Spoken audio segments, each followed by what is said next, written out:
कक्षा 9वीं, विषय हिंदी, पाठ 4, सांबले सपनों की याद। लेखक जाबिर हुसैन। प्रश्न: किस घटना ने सालिम अली के जीवन की दिशा को बदल दिया और उन्हें पक्षी प्रेमी बना दिया? उत्तर: बचपन में सालिम अली एयरगन से खेला करते थे। एक दिन उनकी एयरगन से निकली गोली से एक नीले कंठ वाली गौरैया घायल होकर गिर पड़ी।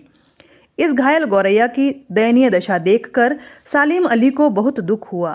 उन्होंने एयरगन न चलाने का फैसला किया और पक्षियों की सेवा करने का निश्चय किया। इस प्रकार एक घायल गौरैया ने उनके जीवन की दिशा को बदल दिया और वे पक्षी प्रेमी बन गए। प्रश्न: सालिम अली ने पूर्व प्रधानमंत्री के सामने पर्यावरण से संबंधित कई खतरों का चित्र खींचा होगा कि जिससे उनकी आंखें नम हो गई थीं। उत्तर: सालिम अली ने पूर्व प्रधानमंत्री को बताया होगा कि यदि हम साइलेंट वैली को रेगिस्तानी हवा के झोंकों से नहीं बचाएंगे तो यहाँ का समस्त पर्यावरण दूषित हो जाएगा। पेड़ पौधे सूख जाएंगे, वर्षा नहीं होगी, हरियाली नष्ट हो जाएगी, पक्षियों का चहचहाना सुनाई नहीं देगा, पक्षी किसी दूसरे स्थान पर चले जाएंगे, पशुओं की भी हानि होगी। इस तरह से ये सुंदर वैली उजाड़ हो जाएगी। ये सुनकर प्रधानमंत्री की आंखें नम हो गई होंगी। प्रश्न: लॉरेंस की पत्नी फ्रीडा ने ऐसा क्यों कहा होगा कि मेरी छत पर बैठने वाली गौरैया लॉरेंस के बारे में ढेर सारी बातें जानती हैं? उत्तर: लॉरेंस की पत्नी फ्रीडा ने ऐसा इसलिए कहा होगा क्योंकि लॉरेंस को प्रकृति से गहरा लगाव था। वे एक अच्छे वर्ड वॉचर थे। वे पक्षियों के कलरव से प्रेरणा प्राप्त कर कविताएं लिखते थे। उनकी प्रकृति संबंधी कविताएं विशेष प्रसिद्ध हैं।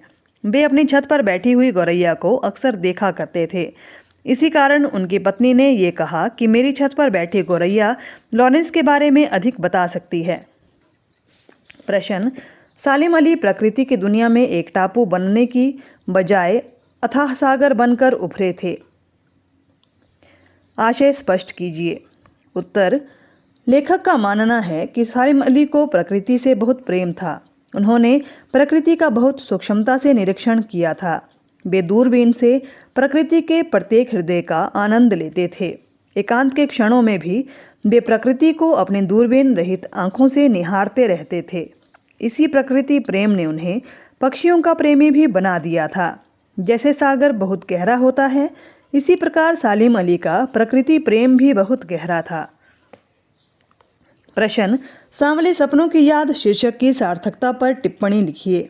उत्तर: सांवले सपनों की याद पाठ में लेखक ने सुप्रसिद्ध पक्षी वैज्ञानिक सालिम अली की मृत्यु पर अपने विचार व्यक्त किए हैं।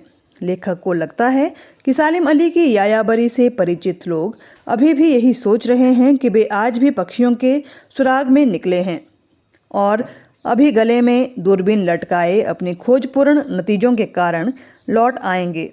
लेखक की आंखें भी नम हैं और वह सोचता है, सालिम अली तुम लौटोगे ना? लेखक का ये स्वप्न तब भंग हो जाता है जब वह देखता है कि सालिम अली उस हुजूम में सबसे आगे हैं जो मौत की खामोश वादी की ओर अग्रसर हो रहा है, जहां जाकर वह प्रकृति में विलीन हो जाएगा। सालिम अली को ले जाने वाले अपने जिस्म की हरारत और दिल की धड़कन देखकर भी उसे लौटा नहीं सकते। अब तो बस उसकी यादें ही शेष हैं। इस प्रकार इस पाठ का शीर्षक सांवले सपनों की याद सार्थक है।